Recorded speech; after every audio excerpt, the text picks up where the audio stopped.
26 तारीख जो भारत देश का कई त्योहारों के बीच एक ऐसा विशेष त्योहार जिसका नाम है श्री कृष्ण जन्माष्टमी, इसका इंतजार साल भर भक्तों को रहता है।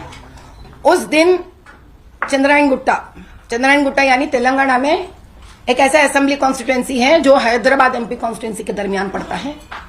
उस कॉन्स्टिट्यूएंसी में रात 11:30 बजे से लेकर 12 बजे के दरमियान रक्षापुरम एक कॉलोनी है, उसके बीचों बीच मेन रोड के बीचों बीच माता रानी का ग्राम देवता का एक मंदिर है जिसमें 2 माताओं का मूर्ति है। एक माता का नाम है भूलक्ष्मी और दूसरे माता का नाम है नल्लपोचम्मा जो ग्राम देवता मानी जाती है।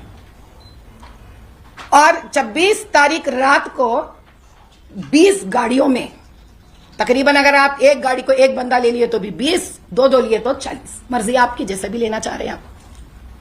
लोग वहां पर आकर 11:30 बजे और 12 बजे के बीच में, और हालांकि उस मंदिर को लगकर 3 बड़े बड़े सीसीटीवी कैमरास हैं। एमआईएम के गुंडे हैं, वहां के कॉर्पोरेटर ने भिजाए से लोग हैं। ये लोग नारा लेते हुए आकर एक बड़ा काला पत्थर से ताला को तोड़कर, इसके पहले भी इस मंदिर पर एक बार नहीं 5 बार अटैक्स हुए दरमियान 2 सालों में। बस अब की बार ये लोग सक्सेसफुल हो गए। अंदर जाकर माता रानी का सर फोड़ दिए, दूसरा माता रानी का कमर से लेकर तोड़ दिए और वो पत्थर वहीं छोड़कर बाहर निकल के आए। और एक होम गार्ड आजम जिनका नाम था, जो पेट्रोलिंग गाड़ी का ड्राइवर है, उनके मदद से वो लोग वहां से रफू चक्कर हो गए। जो रफू चक्कर होते हुए जिस गली के अंदर गुजरे वो गली में MA ज्वेलर्स है जिनका सीसीटीवी में ये रिकॉर्डेड है। अभी भगवान जाने ये सीसीटीवी चालू है नहीं है, अब ये कुछ भी बोल सकते हैं, माहिर है ये लोग बोलने में। ऐसा जैसे कि वहां के सारे हिंदुओं को ये पता चला तो सभी वहां पर आए। 26 के रात को बहुत बड़ा हंगामा हुआ था और 27 की सुबह हम सब एकत्रित हो गए वहां पर।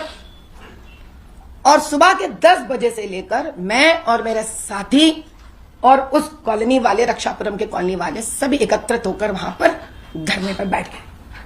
मैं निर्जल धरना पे बैठी थी और धरना के दरमियान सिर्फ माता रानी का नाम और स्तोत्र लेकर हम बैठे थे और हमने एक ही गुजारिश की है। और हमारा गुजारिश था कि साहब देखिए, ये क्षेत्र जिस MP के दरमियान पड़ता है, जिस MLA के क्षेत्र में आता है, उनका जिम्मेदारी बनता है कि वो इधर आए और इस हालात को देखे और हमारे तरफ थोड़ा तो एक इंसानियत दिखा दे। क्योंकि सेक्युलर के बड़े बड़े नारे लगाते हैं ये लोग, जय भीम के भी नारे लगाते हैं, और अगर लोग जाने तो ग्राम देवता का सबसे बड़े पूजा करने वाले मेरे ये SC ST और BC भाई बहनों के परिवार ज्यादा रहते हैं। तो जिन महाशय MIM के अधिनेता जय भीम के नारा लगाता है तो उनका तो कर्तव्य बनता है वहां पर आने के लिए। अगर उसी जगह पर कोई मस्जिद का हालत ऐसा होती तो क्या हमारे क्षेत्र के MP और उस क्षेत्र के MLA जो भाई हैं, जो दोनों भाई है, जाते नहीं जाते?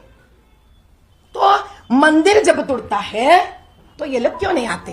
पालस्तीन में कुछ होता है, इनको खुजली होती है। और असेंबली में ये लोग निष्ठापूर्वक अपने भारत देश के प्रति दिखाने वाली बात को ये लोग उस दिन जय पालस्तीन का नाम लेते हैं, लेकिन खुद के क्षेत्र में जो कहते हैं हिंदू भी हमारे दोस्त हैं, हम हिंदू के भी संरक्षण करते हैं, तो हिंदू मंदिर को जब तोड़ा गया है आप आए क्यों नहीं? बस यही था मेरा मांग, सिर्फ इतना ही था। आए नहीं वो लोग, ना आने के बाद नहीं आया ना, उसके ऊपर बावजूद वहां का लोकल पुलिस से मिलकर ये लोग एक स्टेटमेंट देते हैं कि मारने वाला पागल था। अब पागल की अम्मी तो वालिदा तो रो रही है पुट पुट कर, अरे मेरा बेटा पागल है, मेरा बेटा कुछ कर नहीं सकता ऐसा। मां से ज्यादा कौन जानते हैं? जो बंदा नहीं कर सकता वो बंदा देख के क्या कर लेता है। एक ही बंदा, पहले तो एक ही था, जैसे मेरे धरना बढ़ते गई 7 जनों का नंबर निकला, उसके पहले तो एक ही था बेचारा, एक पागल हाथ में पत्थर लिए वो आता है, किसी भी शॉप को नहीं तोड़ता, ये तोड़फोड़ नहीं करता है, खुद को तोड़फोड़ नहीं करता है। अक्सर हमने देखा पागल खुद को मारता है, कपड़े नहीं पहनता है, रोड पे सड़क पे पड़े दिखता है, लेकिन ये पागल तो बड़ी होशियार पागल है। MIM दारुसलाम में ट्रेंड पागल है। ये तो आता है मंदिर का सिर्फ ताला तोड़ता है, दरवाजा को खराब नहीं करता है, अंदर जाता है, दीवारों को खराब नहीं करता, फ्लोरिंग को खराब नहीं करता है, सिर्फ दोनों माता रानी को, एक को सर और दूसरे का कमर तोड़कर पत्थर वहीं रखकर निकल जाता है।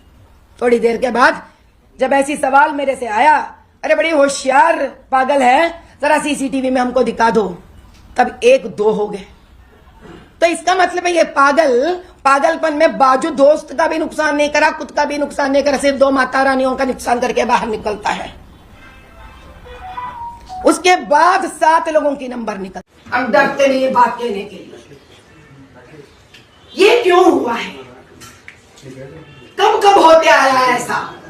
जब इन लोगों को रियल एस्टेट पर अपना पैसा कमाने का आइडिया बन जाता है, या उनका रियल एस्टेट के जो बिल्डिंग है उनकी हिफाजत की समस्या आती है, तो सबसे पहला काम रहता है कम्युनल राइट्स करवाना, मजहब के बीच में दंगा फसाद करवाना। अब आपकी बार कौन सा है साहब? आपकी बार है, देखते यहाँ पर Asaduddin Owaisi appeals against clearance of encroachment in सूरारंग चलू। क्यों भाई, क्यों गाली करवाना? हाइड्रा को क्यों गाली करवाना तुम्हारे जगह से? तुम क्या ऊपर से नीचे उतरे? अरे तुम तो टैक्स तक नहीं भरते, हम लोग टैक्स भी भर लेते हैं। एक टैक्स का पैसा ऐसे लेकर तुम इस जगह पे नहीं बना सकते? खाकर पूछती हूँ GHMC का फंड्स कहाँ जा रहे हैं भाई? साउथ जोन को तो सबसे ज्यादा फंड्स मिलता है GHMC से। बस इसी को बचाने का काम था।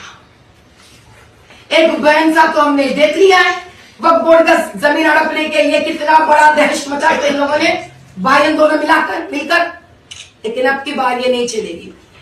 इसको बचाने के चक्कर में अगर तुम लोग हिंदू मंदिरों की तरफ आंख उठा के भी देखी ना, देख लेना हम है इधर, जान झोंके लेकर भी हम आगे बढ़ेंगे। हमको कोई फिक्र नहीं है मेरे जीवन का, हम रहे मरे फर्क नहीं पड़ेगा, लेकिन इस प्रकार के गलत काम करने नहीं देंगे हम। ये यहां से रुकता भी नहीं है।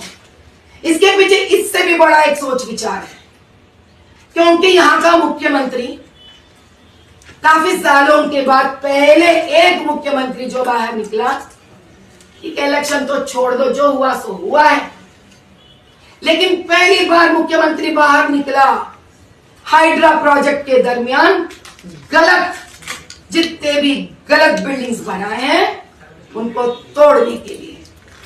अब आ गया मजा।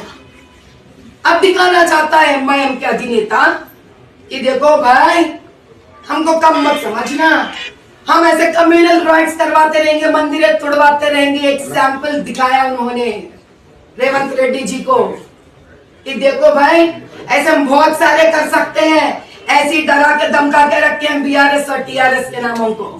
तुम कौन सी बड़ी चीज हो हमारे लिए? ये सिर्फ एक नमूना है जो हमने आपको पेश किया है। ऐसे कई दंगा करेंगे हम, देखते रहना।